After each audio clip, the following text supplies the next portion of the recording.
Hello, everyone, and welcome back. The Lucas Tribune podcast. Folks, we have a great one for you.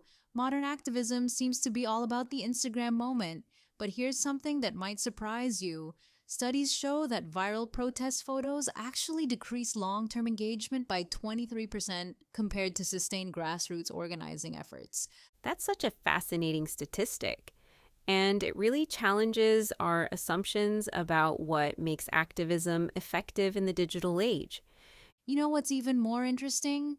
When we look at successful movements throughout history, the most impactful ones weren't necessarily the most photogenic. Take the civil rights movement.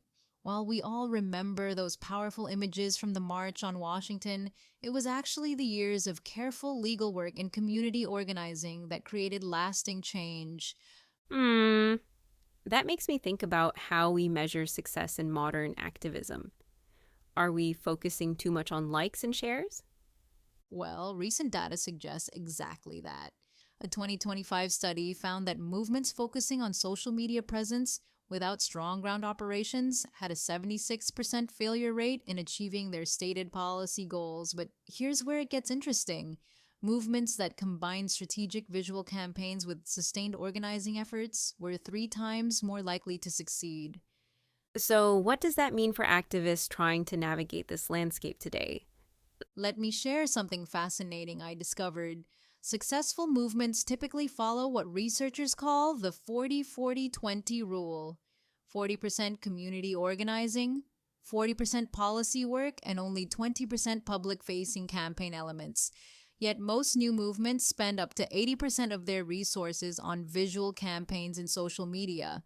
That's quite a disconnect between what works and what most groups are actually doing. How did we end up here?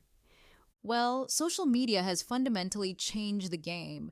You know, between 2020 and 2025, the average time between a cause going viral and losing public attention dropped from 21 days to just 72 hours. That's creating this intense pressure to constantly produce share-worthy content. Oh, wow. That really explains the rush to create those perfect protest photos and viral moments. Exactly. But here's what's really interesting. The movements that maintain momentum beyond that 72-hour window are the ones that have built what organizers call infrastructure of resistance. They've got systems in place for everything from volunteer management to policy research. That reminds me of something I read about how the environmental movement has adapted to this challenge. They're doing something pretty innovative with their approach, aren't they? Yes, environmental groups have pioneered what they call the dual track strategy. They use dramatic images of climate impacts to draw attention, but immediately channel that interest into local action networks. They've seen a 340% increase in long term volunteer retention using this approach. That's such a smart way to bridge the gap between visibility and impact. What other examples have you seen of movements successfully balancing these elements? Well, one of the most effective recent campaigns I've studied combined striking visuals with deep community engagement. They created these powerful protest images, but behind each photo was a network of neighborhood councils, policy working groups, and education initiatives. Their success rate in achieving policy changes was 89% higher than similar movements that focused solely on visual campaigns. That's really shifting my perspective on what good activism looks like. Do you think we're seeing a broader evolution in how movements approach this balance? Absolutely, and the data backs this up. A recent analysis of successful social movements showed that the most effective ones spent an average of 15 hours of behind the scenes work for every hour of visible protest or demonstration. They're essentially treating those viral moments as the tip of a very deep iceberg. You know what's interesting about that? It suggests we might need to rethink how we measure activist success entirely. Right? And some organizations are already doing this. They're tracking metrics like policy change rates, community engagement levels, and long term volunteer retention instead of just social media metrics. One group I studied saw a 450% increase in their impact. after shifting their focus from viral moments to these deeper measures of change.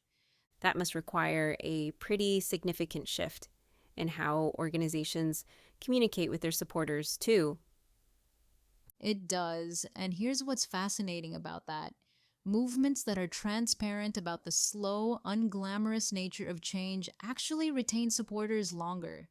They're seeing retention rates of up to 73% compared to 24% for movements that focus mainly on dramatic moments. So, being honest about the real work actually helps build stronger movements. Exactly. And this connects to another interesting trend, the rise of what organizers call slow activism. These movements deliberately pace their campaigns for long term impact rather than immediate visibility. They're seeing success rates nearly double those of rapid response campaigns. That's really making me think differently about some of the viral moments we've seen lately. Well, here's something to consider. Research shows that movements that maintain consistent activity for over 2 years are 76% more likely to achieve their goals than those that burn bright and fade quickly. It's really about playing the long game. That's quite a compelling argument for focusing on substance over style. And you know what's really encouraging? We're seeing a new generation of activists who understand this intuitively. They're creating what some call hybrid movements that combine the best of both worlds. They're visually compelling and social media savvy, but built on solid organizing principles. That sounds like it could be the future of effective activism. I think you're right.